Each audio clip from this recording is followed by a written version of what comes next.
Robert গ্রিনের the 48 lodge of power বইটি বিশ্বব্যাপী জনপ্রিয় এবং এটি কৌশলগত চিন্তা ও নেতৃত্বের একটি গুরুত্বপূর্ণ নির্দেশিকা।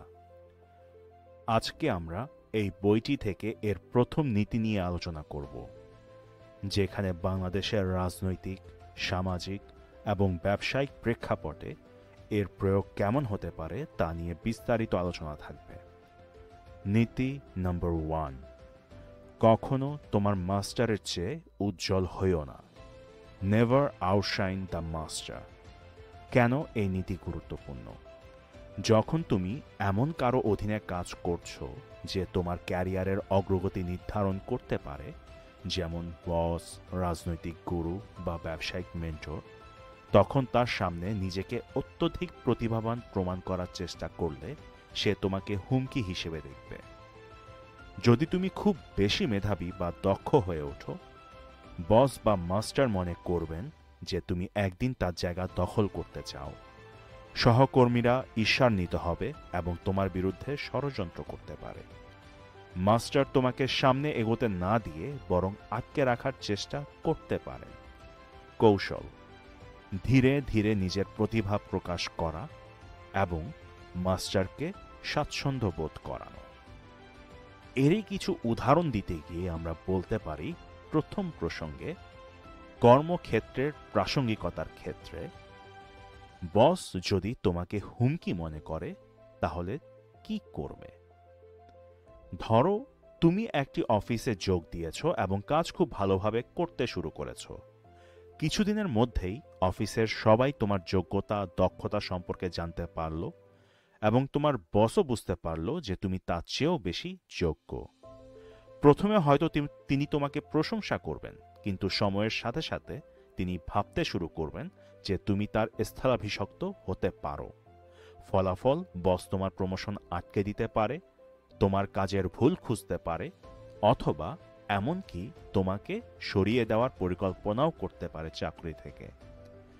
করণীয়: তুমি মেধাবী, কিন্তু বসের নেতৃত্বকে চ্যালেঞ্জ করো না।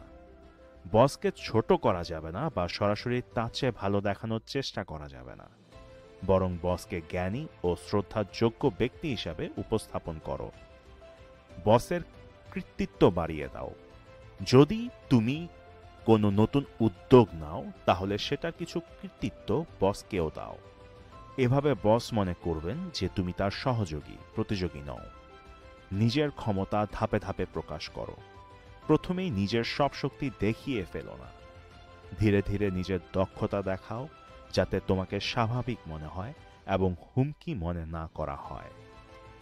উদাহরণ হিসেবে যদি বলতে হয়, অনেক বড় কোম্পানির ম্যানেজাররা তাদের অধীনস্থ মেধাবী কর্মীদেরকে হুমকি মনে করে পদোন্নতি আটকে দেয়। তাই কর্মক্ষেত্রে বুদ্ধিমত্তার সাথে এগোতে হবে। দ্বিতীয়তে, যদি রাজনীতিতে প্রাসঙ্গিকতা নিয়ে আমরা কথা বলি, তাহলে বলা যায় নতুন নেতা জনপ্রিয় হয়ে গেলে কি কি সমস্যা উদ্ভূত হয় তা নিয়ে বলা যেতে পারে।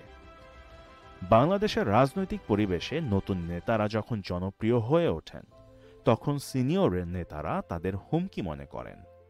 যদি কোনো নবীন নেতা জনসমর্থন পেতে শুরু করে, তাহলে দলীয় প্রধান বা সিনিয়র নেতারা তাদের সরিয়ে দেওয়ার জন্য কাজ করতে পারেন। অনেক সময় জনপ্রিয় নতুন নেতাকে দলে কোণঠাসা করা হয় অথবা দল থেকে বের করে দেওয়া হয়।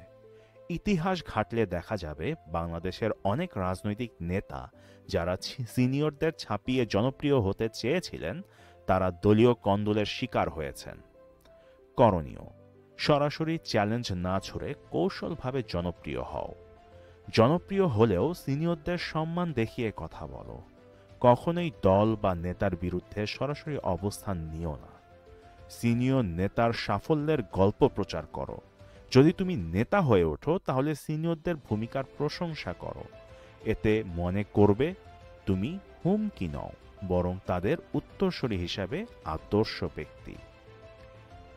ব্যবসায়িক জগতের প্রাসঙ্গিকতা নিয়ে যদি আমরা বলি, তাহলে বলা যায় সমস্যা হিসাবে, যদি তরুণ উদ্যোক্তা তার মেন্টরের চেয়েও ভালো হয়ে ওঠে, তাহলে কি হতে পারে? নতুন একজন উদ্যোক্তা যখন তার ব্যবসায়িক মেন্টরের অধীনে কাজ শুরু করে, তখন প্রথমে মেন্টর তাকে গাইড করেন, কিন্তু কিছুদিন পর যদি তরুণ উদ্যোক্তা মেন্টরের চেয়েও ভালো করতে শুরু করে, তাহলে মেন্টর তাকে প্রতিদ্বন্দ্বী হিসেবে দেখবে। অনেক ক্ষেত্রে দেখা যায় মেন্টর নিজেই শিষ্যের বিরুদ্ধে ষড়যন্ত্র করতে শুরু করেন।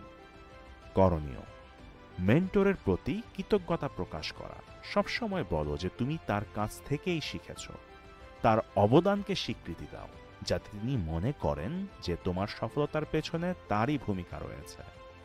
ধাপে ধাপে নিজের ব্র্যান্ড তৈরি করো। একদম প্রথমেই মেন্টরের ছায়া থেকে বের হয়ে আসার চেষ্টা করো না, বরং ধাপে ধাপে নিজের পরিচিতি তৈরি করো, যাতে মেন্টর বুঝতে না পারেন যে তুমি তার চেয়ে এগিয়ে যাচ্ছ। নীতিগুলো অনুসরণ না করলে কি হতে পারে? কর্মক্ষেত্রে বস তোমার প্রমোশন আটকে দিতে পারে। রাজনীতিতে সিনিয়র নেতারা তোমাকে দলে কোণঠাসা করতে পারেন। ব্যবসায় মেন্টর তোমার পথ আটকে দিতে পারে। করণীয় কি আমরা জানলাম এতক্ষণ? বস বা মাস্টারকে স্বাচ্ছন্দ্যে রাখো, তাদের সাফল্যের কৃতিত্ব স্বীকার করো, নিজের প্রতিভা পুরোপুরি প্রকাশ করো না, বরং ধাপে ধাপে এগো। নিজেকে প্রতিদ্বন্দ্বী না বানিয়ে বরং সহযোগী হিসেবে উপস্থাপন করো। তো এই ছিল দ্য 48 লজ অফ পাওয়ারের প্রথম নীতি, নেভার আউটশাইন দ্য মাস্টারের সম্পূর্ণরূপে ব্যাখ্যা। পরবর্তী ভিডিওতে আমরা এর দ্বিতীয় নীতি নিয়ে আলোচনা করব।